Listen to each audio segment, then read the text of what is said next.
একদিন তোকে আমি তুলোয় মুড়ে মানুষ করেছিলাম, আর আজ এই হাল। বোনের সামনে ভাবে মেরেছি বলে খুব লেগেছে না?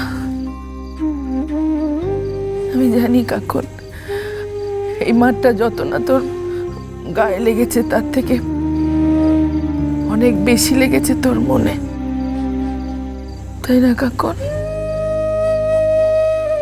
আমি তোকে কথা দিচ্ছি কাকন, আমি কোনোদিনও আর তোর গায়ে হাত তুলবো না, কোনোদিনও না। আমি তোকে ছুঁয়ে বলছি।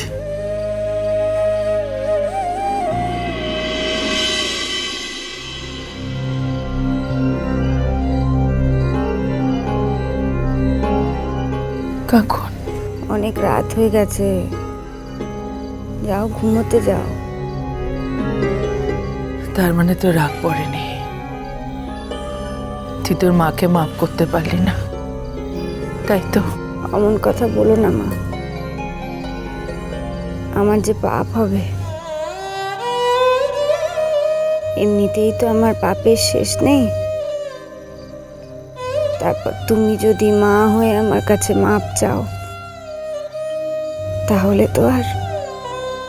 কাকন, একটা কথা বলি কাকন, চল আমরা বরঞ্চ এই চাঁদডোবা ছেড়ে মালদায় ফিরে যাই। সেখানে তো কত লোকজন আমাদের চেনা জানা, দুটো ফের ঠিক চলে যাবে বল। তাছাড়া আমি তো বিয়ের আগে সেলাই ফড়াই করতামই, সেগুলো না হয় আবার শুরু করব। দুটো ফের ঠিক চালিয়ে নেব। আর যদি খুব অসুবিধা হয় তাহলে তুই দুটো টিউশনই করিস, হ্যাঁ? তুই বাচ্চাদের পড়াবি, আর এর ফাঁকে প্রাইভেটে বিয়েটা করে নিস, তাহলে গ্র্যাজুয়েশনটা কমপ্লিট হয়ে যাবে। তুই যখন গ্র্যাজুয়েট হয়ে যাবি, আমি তোর বাবা স্কুলে গিয়ে বলবো আমার মেয়ে এখন গ্র্যাজুয়েট হয়ে গেছে, এবার আপনার ওকে একটা চাকরি দিন। সত্যি কাকন, এত সহজ কথাটা কখনো ভাবিনি কেন বলতো? তুই অবশ্য অনেকবার আমাকে বলেছিস, মা মালদা চলে চলো, মালদা চলে চলো, আমি ভাবিনি কখনো। কাকন, কাল তোর কাকামণিকে বলি যে আমরা দুজনে মালদা চলে যাব। তুমি ছুটির বিয়ে নিয়ে ভাবো, আর কাকনের বিয়ে নিয়ে তোমাকে ভাবতে হবে না। সত্যি তো, তুই তো আমার একমাত্র শিবরাত্রি সলতে। তোকে আমি এত কষ্ট দিই কি করে বলতো? আমি মা না ডাইনি? তুমি যাও মা, আমি আসছি।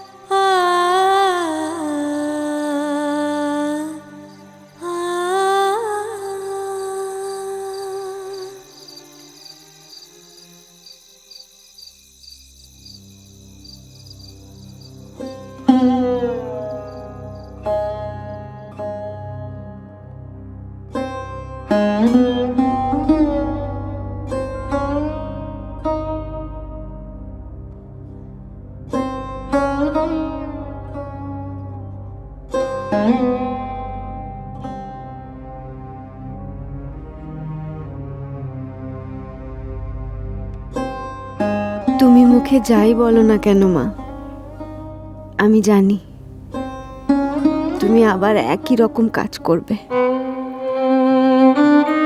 এখন তোমার মনটা নরম হয়ে আছে তো, তাই এসব কথা বলছো।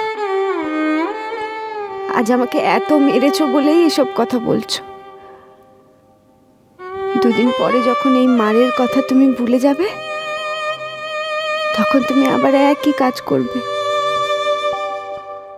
একইভাবে আমার দিকে তাকাবে, একইভাবে আমাকে দেখলেই তুমি জ্বলে উঠবে মা। তার থেকে আমি যা ভেবেছি সেই ভালো। তোমারও জ্বালা জুড়োয়, আর আমারও।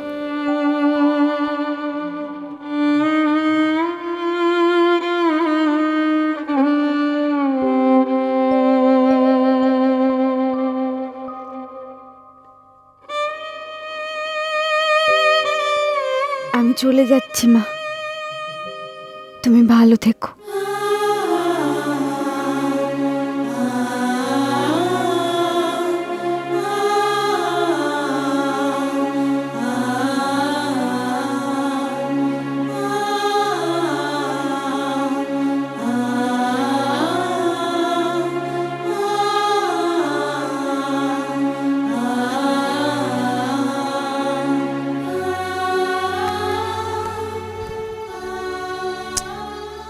বুঝলে, ছেলেটাকে এত করে বারণ করলাম, আমার কথা কিছুতেই শুনলো না, জাস্ট বিপদটাকে ইনভাইট করলো। আরে বাবা, এখানকার লোক তো এমনি এমনি বলেনি যে ওই রুট দিয়ে যাওয়া যাবে না। শুধুমাত্র সমুদ্রদার গুমার তুর্বির জন্য পুরো দলটা আজ বিপদে পড়লো। আচ্ছা বোসদা, আপনি বলুন না, এটা করার কি খুব দরকার ছিল? বুঝদা, এখানে তো ফোনে কোনো টাওয়ারই পাওয়া যাচ্ছে না, তাই কি করে যোগাযোগ করবো বলুন তো? আমি তো কিচ্ছু বুঝতেই পারছি না। হঠাৎ যে সমুদ্রদা এমনি একটা জেদ করবে সেটা আমি বুঝতেই পারিনি। আরে ও তো সব সময় এরকমই করে, যতবার পাহাড়ে আসবো ততবার একটা করে অ্যাডভেঞ্চারে জড়িয়ে পড়ে নিজেও ভুগবে, আমাদেরও ভোগাবে। আচ্ছা, কি করা যায় বলো তো? বসদা, তাহলে তো কালই আমাদের কাউকে নিচে নেমে যেতে হবে। যদিও কোনোভাবে আটকে গিয়ে থাকে তাহলে কি হবে? একটা গোটা রাত যদিও সত্যি কোথাও আটকে গিয়ে থাকে, আমার ওদিকে তো কোনো রাস্তা টাস্তা নেই, আর নিচে অতল খাদ। বোসদা, ছাড়ুন না এইসব কথা। আপনি বরং আমাদেরকে একটা কথা বলুন যে আমাদের এই মুহূর্তে করণীয় কি? আমাদের এই মুহূর্তে কিচ্ছু করার নেই। ভোরের আলো না ফোটা পর্যন্ত আমাদের কিচ্ছু করার নেই, কিচ্ছু না।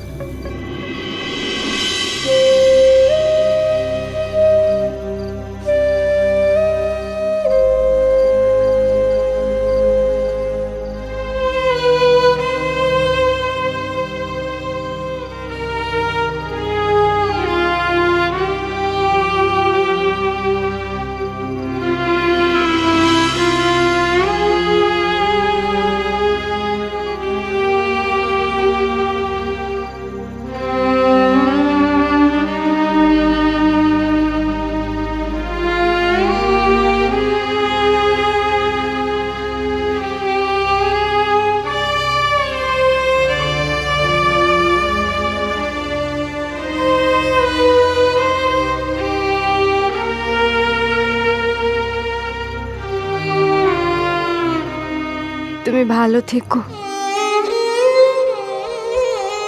রাত শেষ হয়ে আসছে তো, আর দেরি হলে লোকজন উঠে পড়বে, তখন তো আর।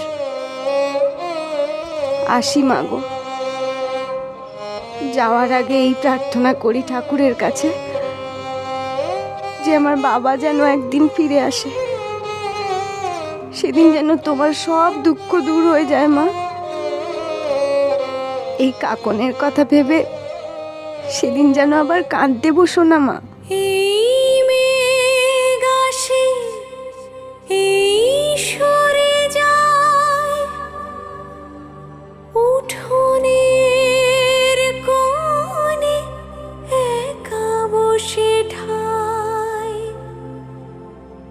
কি দেখে পুণ্য, কি জানে পুকুর, পুতুল মেয়েটি সামনে মুকুর।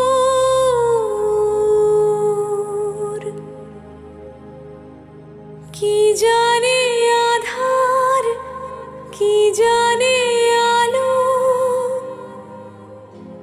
দুটি পুতুলের সংসার।